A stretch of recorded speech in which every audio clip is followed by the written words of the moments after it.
पंडित जी शिवालय में अपना आसन लगाए किसी ग्रंथ का अध्ययन कर रहे थे कि मीरा वहां पहुंची।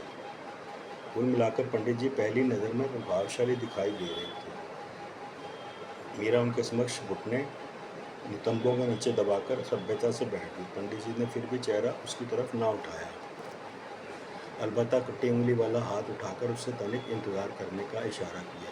मीरा ने भी उनके जाप में बाधा न डाली। अगले 5 मिनट इसी ओहापोह में ही बीते और मीरा ने कई करवटें बदल डाली। आज मंगलवार नहीं था, हनुमान मंदिर में ज़्यादा रश नहीं था।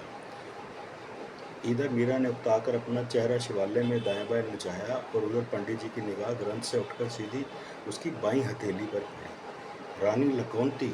अगले पल पंडित जी के मुख से यही चीख निकली और उनकी निगाहें सीधी जाकर मीरा के चेहरे का अवलोकन करने लगी।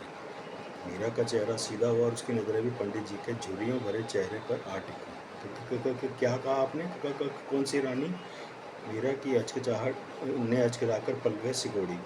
असंभव, अचरज, घोर अचरज, हूबहू रानी लखोंती का ही चेहरा है। यानी कुदरत अपना करिश्मा फिर कर रही है। इतिहास फिर से कुंडली पलटने जा रहा है। इंतकाम की आग में एक नई प्रेम कहानी फिर से जन्म ले रही है। ये क्या कह रहे हैं आप?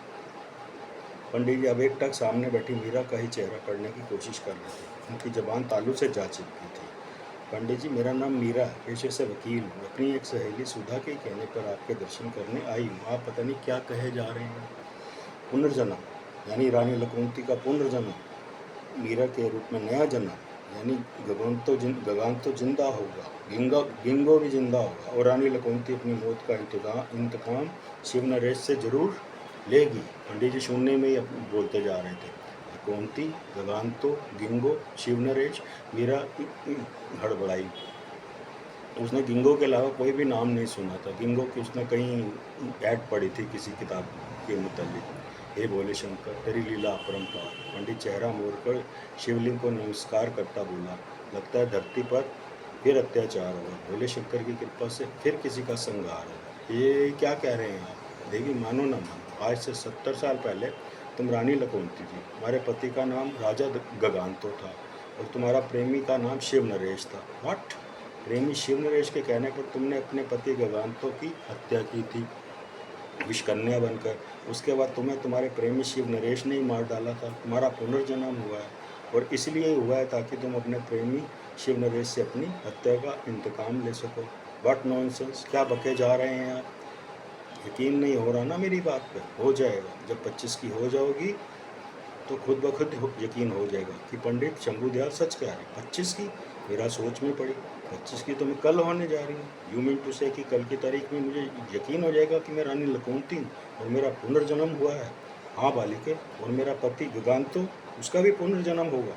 नहीं, गगांतो आज से 70 साल पहले ही तुम्हारे प्रेमी शिव नरेश द्वारा मम्मी बनाकर ताबूत में डाल दिया गया था। गगांतो का पुनर्जन्म नहीं होगा, बल्कि उसका मुर्दा जी उठेगा। वो कब्र से जिंदा बाहर निकलेगा। कोई हॉरर मूवी आप पर असर कर गई लगती है। देवी, मजाक नहीं, मैं सच कह रहा हूँ। मैं नहीं मानती। सच किसी के कहने पर नहीं माना जाता, पर देर सवेर वो सामने आ ही जाता है और अपना यकीन भी करा देता है। फिर तो मेरे पूर्व जन्म के प्रेमी शिव नरेश ने भी पुनर्जन्म लिया होगा। जरूर लिया है। तो कौन है वो? पंडित जी फ्लैशबैक में जाने लगे। सोनिका के मीरा के माथे पर भी बल पड़ उठे।